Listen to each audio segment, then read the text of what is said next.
All right, guys, welcome back to Downtown Rams. As always, I'm your host, Alexis Kraft, joined here with my co-host, Jake Ellenbogen, and we are coming to you to preview our Week 4 matchup against the Indianapolis Colts in Indianapolis this Sunday. I can't believe it's Week 4 already. It feels like NFL season just started.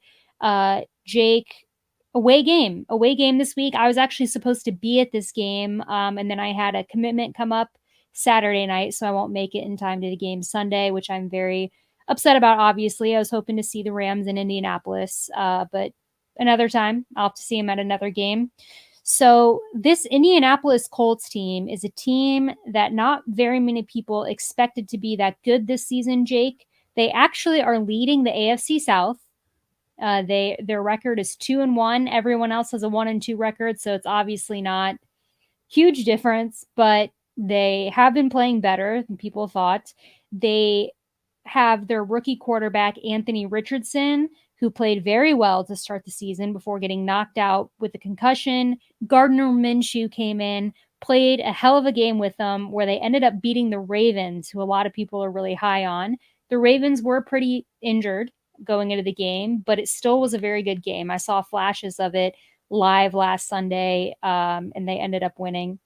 The Colts did. So maybe this is a team that people are sleeping on, Jake. I'm not sure. The Rams go to face them Week 4, but I would be remiss if I didn't bring up a certain Colts player to start off this podcast. And I think we should start off talking about this because the Colts running back, who is not playing at the moment because he's holding out due to a contract dispute, is Jonathan Taylor. Very good running back. He's been on the Colts for a while now. He was my number one running back in his draft class when he came out of Wisconsin. I liked him very much. Has had a pretty decent career. Injuries have plagued him. I think that's a concern with him. I think that's part of the reason that the Colts don't want to pay him. Jake, as we go face Jonathan Taylor's team this Sunday in Indianapolis, where do you stand on the Jonathan Taylor talks? What are your opinions about the Rams possibly offering a trade for Jonathan Taylor? I am absolutely against it unless it's going to be a cheap trade, right?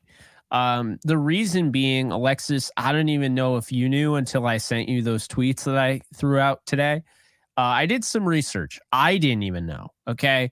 He has literally, or maybe I didn't send it to you. Now I'm looking through the text chain. Anyway, Jonathan Taylor has more touches since 2017 than Derrick Henry, Christian McCaffrey, and Nick Chubb. And the list goes on. I'm just saying the three big name running backs. He's young, yes, but that is wear and tear. And right around the 1,800 mark, I mean, you start to get a little worried when you hit 1,800 touches. He's not somebody that I think is going to last until 30.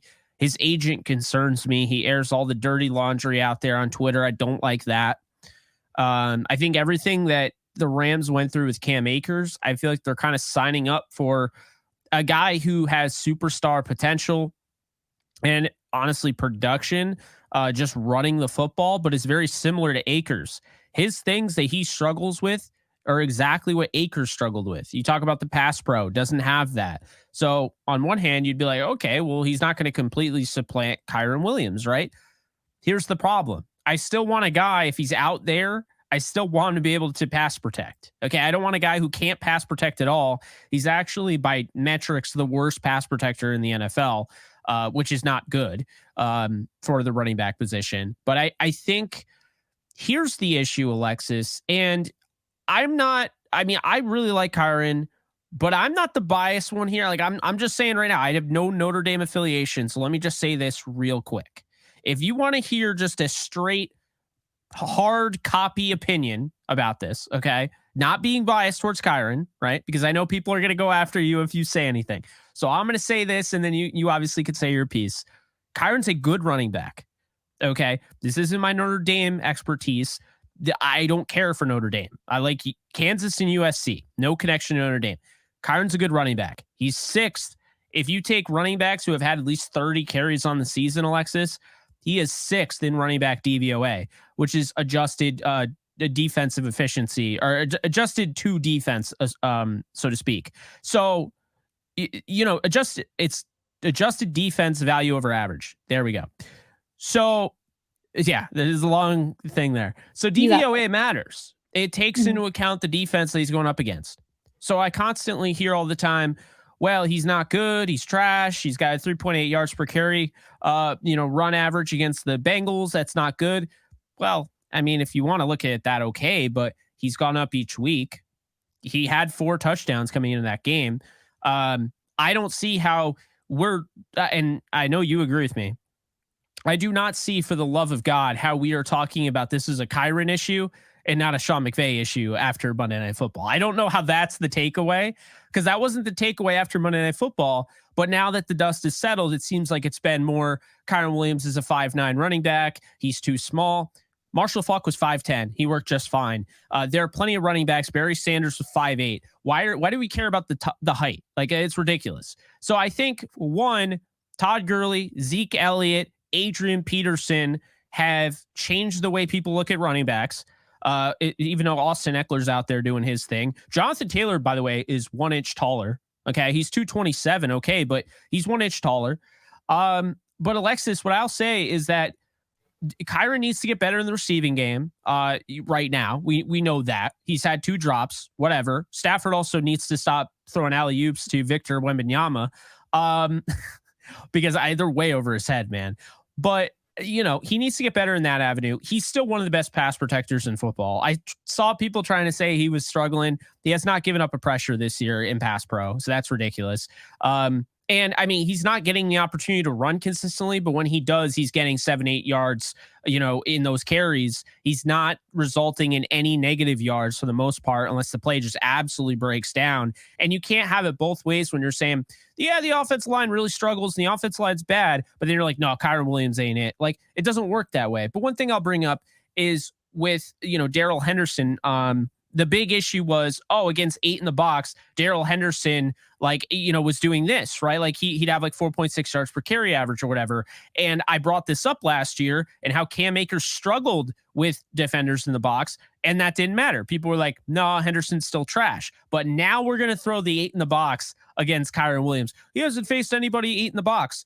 Yeah. Do you know why? Because Matthew Stafford, Puka Nacua, Tutu Atwell. Teams aren't loading the box. Do you know when they were loading the box? They were loading it when they knew that Cam Akers, who only did one thing, was on the field. Now he's not on the field anymore. So now they're like, you have to be cognizant of the fact that Kyren Williams can do it all. And so I look at this Jonathan Taylor potential trade and I see a lot of risk.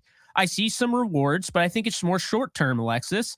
I don't think you can justify giving up a second, a first, God forbid a first, but I don't think you can even justify giving up a second for a running back who, okay, he's going to be 25 at, the youngest next year, but we're talking about heavy workload, heavy usage with Indy and Wisconsin.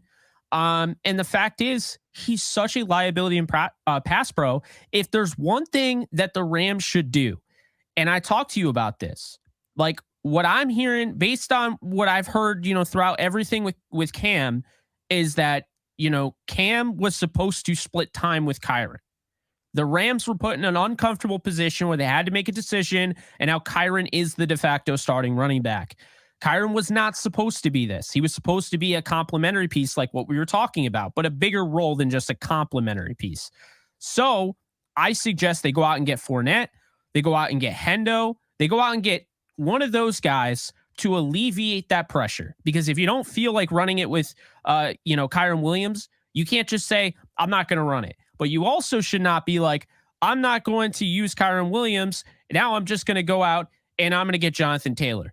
That to me is ridiculous because he's not Christian McCaffrey. People keep saying he's Christian McCaffrey. He's going to be like Todd Gurley.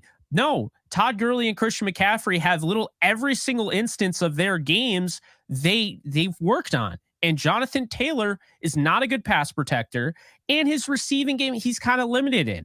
So, Alexis, I know it's long, but I wanted to defend our guy Kyren, but in a way where I was being more unbiased and giving my actual perspective on this, because I do believe that Kyren does need to catch the ball. But I also believe that Matthew Stafford needs to get it to him. And I believe Kyren Williams is not a perfect running back. He's got some flaws. That's why he was drafted in the 5th round. There's a reason why he wasn't a first-round talent.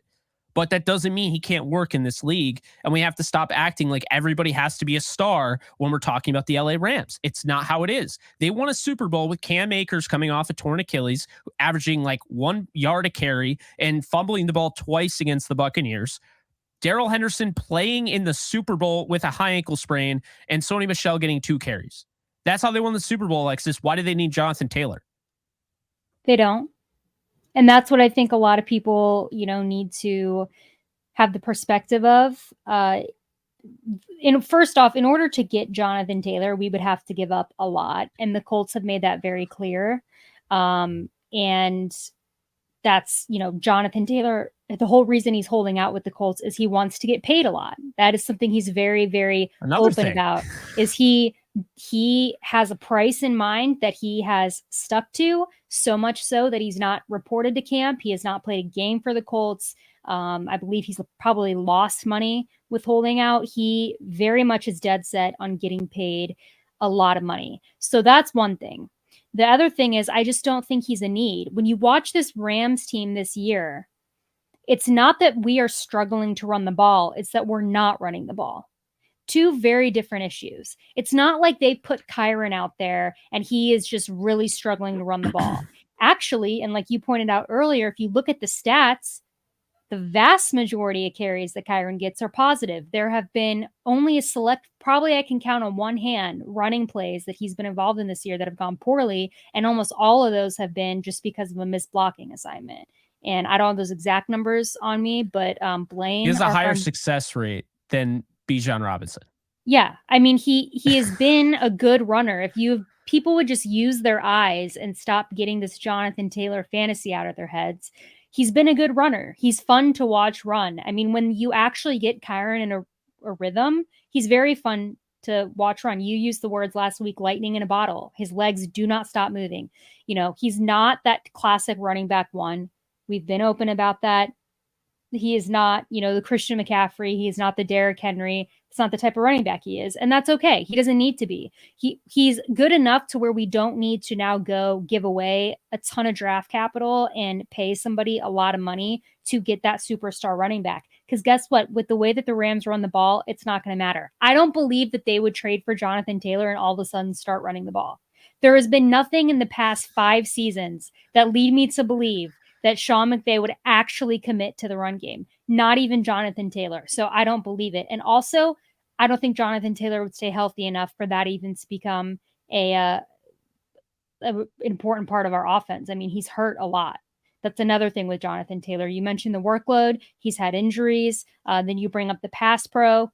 Not good at all. Worst in the league. Not really much of a receiving back. Kyren, I'm disappointed with his receiving so far this year in terms of game time situations, but also we know in training camp, he was being used as a receiver. And Jordan Rodriguez even said last week, she said she never saw him drop a pass when they were in their scrimmaging. He was catching 30-yard touchdowns from Matthew Stafford. So we know he has the ability, but he needs to be able to do it in a game. That's when it matters, right? So I don't know if that's a mental thing. I don't know what it is, but he's got to fix that. Especially if he wants to be used the way that I think the Rams should use him. That's an issue. So guess what? Then if you're looking for a receiving back, it's still not going to be Jonathan Taylor, who's even worse in the receiving game. Just not his thing. I don't think that it's worth giving up all that we would have to give up to get Jonathan Taylor at all. I don't even see one good reason to do it. Honestly, I really don't. I think, best case scenario, you get Jonathan Taylor and he magically stays healthy and he fixes all the issues he has. And, the Rams find the money to give him the big contract that he wants and it actually works. But I very much don't think that would happen. And I also don't really think he even fits the Rams scheme. I don't think that Sean McVay would change everything to revolve around Jonathan Taylor. I just don't. I don't think that he would run the ball finally. Maybe he would do it a little bit more to justify the trade, but I don't necessarily think all of our problems will be fixed. And honestly, when you look at this Rams team, I don't think adding a superstar running back wins us more games, right? From what we've seen this year. It's not going to fix the problems that this offense is having, that, the defense has. It's really not going to move the needle that much. If it was, and then maybe but I don't think it's worth it. You and I are on the same page with this. Yeah, I mean, if it happens, we'll live with it, right? Well, you're still going to root for him. It's not like it's, but it's just not. And the people that I've spoken with are kind of like iffy on Taylor as well. And I think a lot of it stems from the fact that, look, if this was a team that was focusing on 2024 and 2025 coming into this year, and they're paying $75 million for Jalen Ramsey and guys like that to not be on the team, okay? One of those guys that they let go of would be massive on this defense right now, and that is Leonard Floyd. And I feel like we've been saying it until we're blue in the face, edge defender, edge defender, edge defender. And I just, the more, like when I watch the All-22, Alexis, I'm like, I like Michael Hoyt. I really do. It's a nice story, but good Lord, man. He is dropping into coverage more than anybody in the league at his position. He's a 3'10", 6'4" defensive lineman. That's what he is. We kind of fell for the idea, oh, maybe he might be an edge. He looked good last year. That was last year. Okay, it's a new season, and Byron Young is playing his tail off every single snap. You can see it. Aaron Donald, Kobe Turner looks like a monster. And I got news for you. If Jalen Carter wasn't having the season he was having, Kobe Turner would actually be getting talked about because he is going to be a stud. But here's the problem. They don't have another edge guy. Who? Nick Hampton, a fifth rounder who they drafted as a long-term developmental guy? No. O'Shawn Mathis is on IR, but he's about 2 years away from being 2 years away. So, like Zach Van Valkenburg, no, I like the guy. I'm glad he made the roster, but there's not anybody that's seriously on the level of Byron Young, and there should be. He deserves to have a counterpart on the other side, kind of like a Von Miller, DeMarcus Ware, right? Von Miller, Bradley Chubb. It's funny. The more and more I think about it, the way Bradley Chubb drops into coverage, it might not have been a bad decision to go out and trade for him last year. But anyway, you're not going to, and that's not going to happen. And that's final. But when you look at edge defender, I think that is a way bigger need than running back. I think the corners are fine. I don't know why everyone wants a new corner. Akella looks awesome. Darion Kendrick has surprised me. Kobe Durant is going to step up, hopefully, right? So I think they're fine there. Safeties, they're fine. We have no issues there. Linebackers, I was impressed. Roseboom's looked good the last 2 games. Ernest Jones always looks good. Defensive line looks fine. It's just really what it comes down to is that edge spot. Then you look at the offense and you're like, you're not going to get a new offensive lineman. Look at how long it took Kevin Dotson to get acclimated to the offense. We're talking about now week 4, he's going to be activated, Alexis. You can't, people are just like, oh, trade for Garrett Bowles. You can't just trade for Garrett Bowles. It's week 4. He's got to learn the offense. So I don't think that's an option. Running back doesn't make any sense because you can just go out and get Fournette or Henderson or even James Robinson, who's good in pass pro, just like Henderson, good receiver, and has had a 1,500-yard season under his belt. But my point here, to your point as well, is that it needs to make sense. And if I'm paying a premium for Jonathan Taylor, I'm doing that if I'm getting the next Todd Gurley. I'm doing that if I'm getting Christian McCaffrey. Jonathan Taylor is an outstanding running back, but he lacks 2 key things, 2 key components. I need him to do it all. If I'm paying that much, I'm not paying that much for you to just run the ball, my friend. You need to be an elite receiving back, and you need to be at least a good pass protector, and he's not either of those. And for that reason, I'm out. Had to do the Shark Tank thing there. But no, Alexis, going into this game, though, I think the Rams, 100%, I know you're going to agree with me, they got to run the ball against this Colts defense. They have to run the ball against this Colts defense. No doubt about it. Because the scary thing is if they don't run this ball against the Colts defense, I don't know if you saw the Ravens game in full, but they were getting after Lamar Jackson. And some of those guys are not bad on that offensive line. So I am concerned that, a Matthew Stafford could see some significant pressure with guys like DeForest Buckner, Kwity Paye, Samson Ebukam, etc. Sending, Gus Bradley will blitz. You talk about EJ Speed. You talk about Zaire Franklin, Shaq, I totally butchered his name there, but Shaq Leonard. I think that's definitely a problem there. All right, and so that's why I think they need to establish the run, because I think they need to help out Stafford. If you're concerned about the offensive line protecting Stafford, I sound like a broken record. You take over. We literally were just talking about this with the Bengals. Well, here I want to point out something that I think this is going to be a tell. Here's what I think the Rams tell is going to be this weekend. Here's how we're going to know if they're actually interested in Jonathan Taylor or not. If the Rams actually want Jonathan Taylor, they are going to run the damn ball. And here's why. You don't want to come off when you're engaging in trade talks with a team. You want that other team to think you don't really need that player. Because if you come off as desperate, then they'll raise the offer. Oh, the Rams really need a running back. We're for sure going to give them a hard second round pick, first round pick, because they're desperate enough that they'll pay it, right?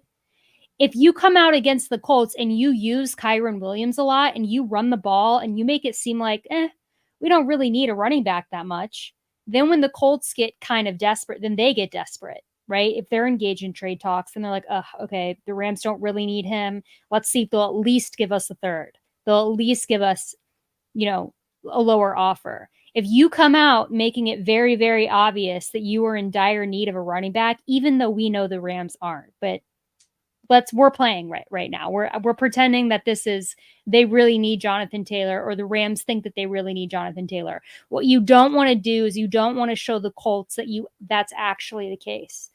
So I'm just letting everybody know that would be a tell. If the Rams came out against the Colts and they ran the ball more than they have any other game this season, they are trying to show the Colts, look, we can be successful in the run game without Taylor. If you want to make a deal, fine, but we're not going to give up a ton for him. There you go. And then that's just interesting. People might not agree with me, but when you're trying to trade for a player, I don't agree. It's just I thought it was an interesting way of looking at it, because the way I saw it was like if they run the football and it's like Ronnie Rivers now getting 10 carries and Kyron's getting 12 or something, I think that's a tell too. Like, we're not running it because we like Ronnie. We're running it because we need another guy with Kyron. And I think that was like, that's why I kind of almost understand their idea of John. I just don't think Jonathan Taylor himself offers enough. I don't either. But I just think value. I just think if they are actually engaged in trade talks with the Colts, that's what you're going to see. You're going to see them run the ball a lot. Yeah. Because that's interesting. When teams are engaging with other teams who are coming off like they know that they really need that position, they're going to stick to their higher offer because they know that other team will probably pay it. If they know that you don't need a player that much and they really want to get rid of that player and you're at least interested, then they'll say, fine, we'll do it for the third. Fine, we'll do it for the fourth. But if they think the team is desperate enough to take the higher offer, then they're going to stick to it. So I think that's going to be the tell. I could be wrong. That's interesting. All right, let's talk about the rest of the offense. I think we've been talking about running backs too long. Yeah. And if they only give Kyron 10 carries and like Ronnie Rivers 1 carry, we're going to be losing our minds. So with the receiving room, this is, I think, the last game, Alexis. I've been told that Cooper Kupp, the plan is that he'll be back week 5 and he's made decent progress. But I mean, we'll see. But I think this is the last time we see, maybe Van Jefferson starting, right? So Puka Nacua, Tutu Atwell, one of the best duos in all of football right now, as far as receivers. They've combined for over 500 yards receiving, getting closer to 600. So going into this game, Alexis, I see an opportunity for Stafford to really bounce back here. I think Gus Bradley is awesome. I think he's a great defensive coordinator. I think we overlooked Lou Anarumo. Not you and I think we mentioned him multiple times in our show pregame, but I think the Rams did. And like just hearing, Mike LaFleur saying we checked out of a lot of runs because Lou Anarumo doesn't allow you to run the ball. Yeah, to me, that was Lou Anarumo playing chess while they were playing checkers. So this week, Gus Bradley, he might want to send the house, right? He might want to blitz 5-6 guys, send them at Stafford. But I have a suspicion here where Stafford, with a young secondary in the Colts, guys like Juju Brents in the back end. I think he's going to be able to get some opportunities here to kind of have a Seattle-like game where he kind of picks apart that zone defense. Where are you on that? Because I think like Puka could have another really good game. Tutu could have another. I mean, we could see 200-yard receivers yet again. That's kind of the realm of possibility. That's kind of where I'm looking. Yeah, I definitely think the opportunity is more picking apart the Colts secondary than it is up front. I actually kind of like who they got up front. I mean, you got DeForest Buckner, Samson Ebukam, who we are all very familiar with as Rams fans. He is on the Colts. Shaquille Leonard in the linebacking core, Kwity Paye, defensive end. So they have a lot of guys up front that are actually very decent that make me a little worried for our offensive line. But yeah, when you look at this secondary, I'm not super impressed. I think that there's a chance to pick them apart. We'll see, but that would be my guess of where the Rams are looking to target, especially when you've got guys like Tutu Atwell and Puka Nacua, who have been feasting lately. I think that there's an opportunity there for them to get going. So yeah, I mean, I don't think that this Colts defense is terrible. I don't think they're great personally. I think they kind of lose their spark after that front four, other than, obviously Shaquille Leonard in the linebacking core. But other than that, I don't think that the Rams, if they play to their full potential, should have too tough of a time against this defense. So I do expect the passing game to be pretty rampant for the Rams, and hopefully Stafford can get his first. Well, he's technically had one receiving touchdown, but hopefully he could throw to a receiver. Hopefully a receiver, because we only have one, that Tutu Atwell touchdown. The very end of the game too. Yeah. It was like no one could even celebrate that we had finally gotten our first receiving touchdown from a receiver. But yeah, so hopefully, he can throw for a couple touchdowns against this Colts secondary.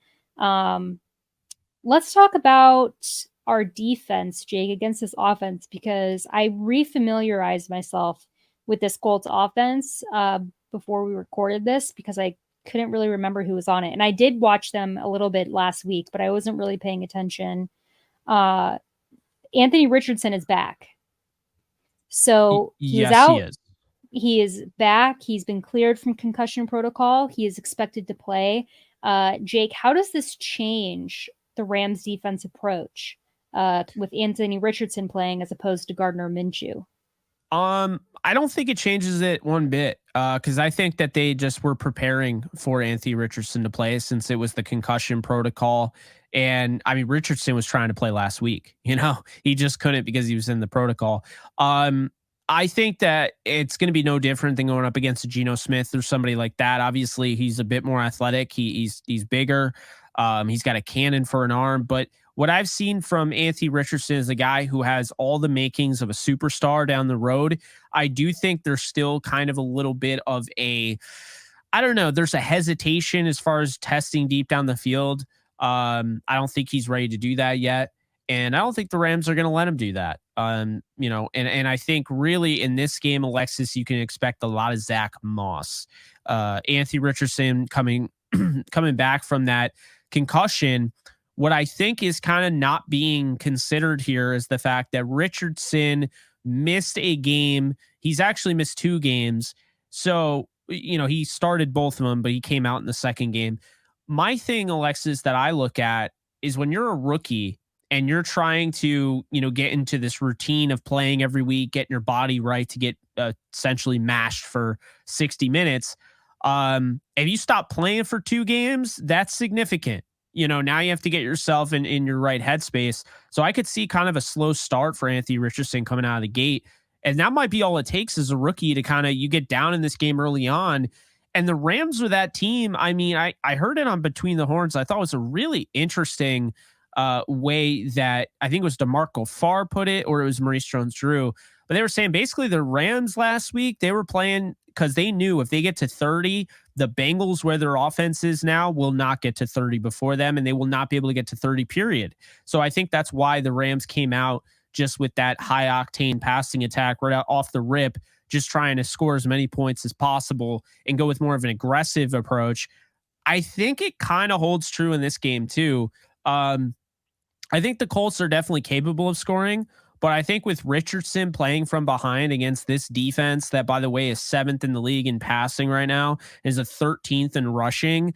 I think if you could take the running back completely out of the game, the Rams have a chance to really take hold of this one and just run away with it. Zach Moss is an issue though, because this is somebody that had 30 carries last week. He wore down that Baltimore front. And I mean, this is, I'm preaching the choir at this point, but this is why you run the football. So I think if the Rams can kind of make it, a 2-possession game where the Colts have to throw, they don't let Anthony Richardson just run, rampant. They don't let Zach Moss just run out the clock. I think if the Rams kind of take control early on, this one will be tough for the Colts to get into. And one thing I'll say, watching that game against the Ravens, Lamar Jackson is going to have a little bit of an adjustment period. What a lot of people don't know is if you haven't been paying attention, Lamar Jackson is no longer running that kind of college style, heavy read option offense that, Colin Kaepernick ran with Greg Roman. Roman's gone. So now you have Todd Monken as the offensive coordinator, and Alexis, he's running a more pro style offense. And there's definitely, some growing pains, I think, learning this offense, not taking anything away from Lamar. He is an intelligent quarterback. He's a good pocket passer, an elite runner. But I think right now, Lamar's still trying to get adjusted. Where you look at last week, the Colts teeing off on him, I think that's still part of the growing pains of learning this offense, having to be in a pro style instead of having more of those RPOs. And so I think it's really fascinating because when you look at it like that, it's not that Lamar's a bad quarterback, but they were really just taking advantage of it. Whereas I feel like Stafford, who's been in this offense now, this is his 3rd year in the offense, I think he's got a chance to, as we've talked about, take advantage of that secondary. So, I just think looking at the Colts, this game is all about getting ahead, staying ahead, keeping the run game out of it. I think the Colts still, with how well Zach Moss has run the ball, they still could run the ball to try to get themselves back in the game. I mean, he's been that good. And I think if you test on the outside of Michael Hoyt and you force him to set the edge and everything, then maybe you could get some luck. We saw that with Kenny Walker in the first game. We saw Christian McCaffrey. And so I think that's really the key here for the Colts and the Rams defense, that they're able to keep the run game out of this game. You force the rookie to have to make deep plays down the field. And then now you're getting a chance. You had your first turnover last week. They normally come in droves, Alexis, and I think we're going to see some turnovers in this one. Still, I love Anthony Richardson, so any Colts fans out there, it's not me hating, but I think it's just the nature of rookie comes back, misses pretty much 2 weeks, trying to make an impact. I could see him throwing into double coverage, testing Ahkello Witherspoon against Michael Pittman. That is the matchup to look out for, Alexis. That matchup is going to be huge for this game. Yeah, I worry a little bit for the Colts offense. I mean, I don't worry because I'm cheering for the Rams, but if I were a Colts fan, I'd worry a little bit. Anthony Richardson coming back, he's already a rookie, then he misses a week, kind of getting his feet back. This Rams defense has been playing very well. And yeah, I'm not sure that there's a singular threat on this Colts offense that the Rams defense can't handle compared to what we've played, but anything can happen. I like Anthony Richardson as well. I'm a little nervous for him going against Aaron Donald, which leads me to our predictions, which I'll let you go first, Jake, but I gave a hint because you and I kind of talked about this earlier about some game predictions. So what are your predictions for this game? Well, I told you I was writing a little DraftKings thing on Turf Show Times, and I ended up just throwing $100 down on it because I was like, quite honestly, DraftKings plus 130. I won't be plus 130 after this, I can assure you, but plus 130 right now. Aaron Donald, 0.25 sacks. I think he's going to get 2 in this game. And he's come really close. He might actually have gotten screwed over out of one of them. I think they kind of gave the half sack to Hoyt on one of them when I don't really think he deserved it, but I know now it sounds like I'm bullying Hoyt. So I think Aaron Donald comes away with 2 sacks. I think Tutu Atwell goes for I think his over is 51.5. So I'm going to say he goes over 100 again. And I think Kyren Williams finds pay dirt once again, gets back in his ways. I think we'll see 1 touchdown from him. And a bonus one here. I think this is a Stafford 3 touchdown performance. Look, his stats don't indicate how well he's played, and that sucks. I think, going back and watching the film, Alexis, he only has 1 interception that was really on him that I would say. And there are people saying, Van needs to fight for the ball, but let's be honest here. All right. It's a nice valiant effort, but that throw, and honestly, the ball probably bounced a little bit on the ground and shouldn't have counted with Logan Wilson. But that throw, man, he is trying to fit that thing through 3 guys. It was just way risky. So Stafford has 2 touchdowns and 4 interceptions. I don't think that really showcases who he is, especially to this season. So I think Sean McVay is going to let him fling it in this one when they get in the red zone. And I think he's going to have some stuff drawn up where he ends up with 3 touchdowns. So that's my bonus one there. So I am jumping on the Aaron Donald sack train. Which isn't really that bold because he's Aaron Donald, right? But he really enjoys feasting on rookie quarterbacks. So I kind of, alluded to this earlier. Stat? I don't have it pulled up, but what was it, 7 rookie quarterbacks or something? So 1 in 7 rookie quarterbacks are against the Aaron Donald era Rams. The only one, do you know who won? Who?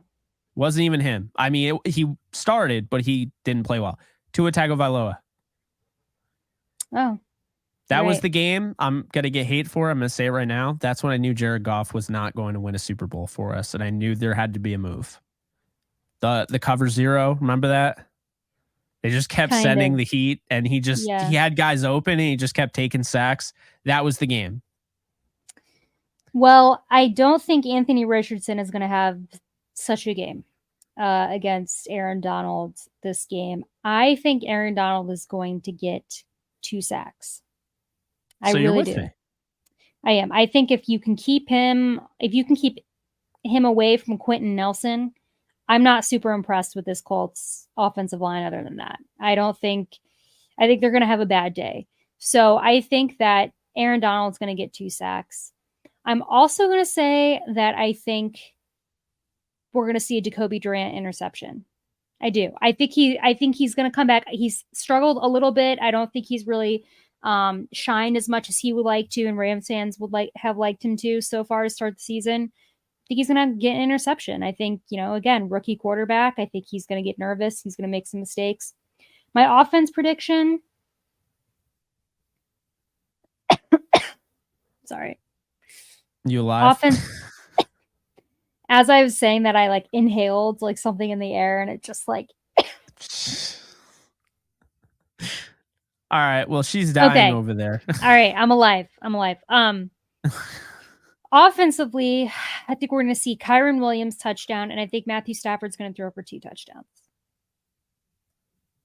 Again, I always play relatively safe, I feel, in my predictions. I'm not going too bold. I think this is very reasonable. I think it is too. I mean, I don't think I'm going too bold. I think Atwell can get 100. Donald can have 2 sacks. And then Kyren finds the end zone and Stafford throws 3 touchdowns. I don't think anything's crazy. You want to throw a bold prediction in there, like a crazy one? Just be like, hey, I had it on the show. I'm going to say kick blocked for a touchdown. Oh, my God. Saying for who, because the Rams special teams has not been good. I'm not saying for who, but I'm saying blocked kick for a touchdown. All right. I'm going to say 2 Ahkello Witherspoon picks. I think Richardson late in the game. I think early in the game, he's going to test it out. He's going to throw a deep ball to Pittman, and I think Witherspoon's going to come down with it. And then I think later in the game, the Rams kind of pulling away a little bit. I think he'll come down with 1 as well. What do you think the score is going to be? 27-17. I could see this being a 27-10 game and they get, 7 points at the end. I could see it being 27-17 and they keep going for it on 4th down and missing it. This has been an aggressive offense. They actually kept the offense on the field. I think it was back-to-back times in the first game against Jacksonville, and Jacksonville stuffed them both times. So I could see something like that. I think they're going to be aggressive in this one. Look, they're feeling it right now. They're 2-1. No one thought that they would be 2-1 to this point. No one had them beating the Ravens. They went in there and beat the Ravens. But I'm going to be honest with you, I think it said more about the Ravens than it did the Rams. I really do. I think, first off, I don't know who was beating the Bengals on Monday Night Football. I mean, they just kept staying there. That defense played really well. And I'll tell you this right now, not to be overly optimistic, Alexis, but before the season, if you told me that the Rams were going to lose a 3-point game on the road, Monday Night Football, to a team that I think is going to win the Super Bowl, I would have said, sign me the hell up for that. Like, I will take that in 2 seconds. So the fact that we're disappointed and, we were upset in the way they should have won, it kind of goes to show you how far they've really come here with a younger, the second youngest roster in the NFL. And so I think in this one, like, the Colts have pieces. This could get interesting if certain things happen, but I think Raheem Morris is going to have the right game plan against Anthony Richardson. I think Aaron Donald is going to be a problem. And here's the big one. The Colts do not have Ryan Kelly at center. He's done. He's not playing this week.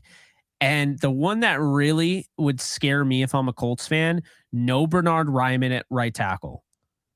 So they're going to start Blake Freeland and Will Fries. And they're calling him French fry like that. I mean, it's all out there. I don't like it. If they were fully healthy, I might say it was a closer, maybe 27-23 game. I think it matters that much. I think we get 27-17 Rams. See, I have 24-14. Oh, so we like similar. The 10-point win. Yeah. So okay. we're in the same ballpark.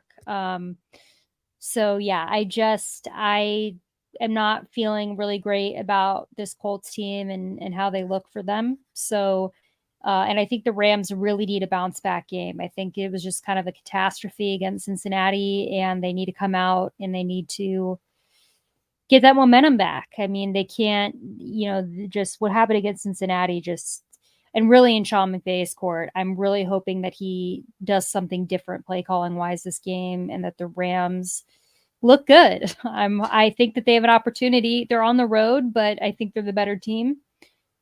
And I think that they've got favorable matchups against this Colts team as well.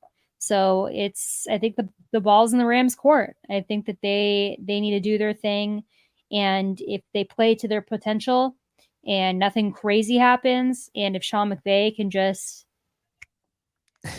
run the ball, which I think they will this game, I really do think they're going to run the ball, then we'll be good. But guys, you heard it. Jake and I are predicting a Rams win in Indianapolis this weekend. Run the damn ball. Literally run the damn ball. Please, for the love of God. All right, guys. That's going to do it for us. As always, if you like what you hear, please like and subscribe. You can follow me on Twitter at the Alexis Kraft. You can follow Jake at JK Bogan. And guys, until next time, stay safe, take care, and go Rams.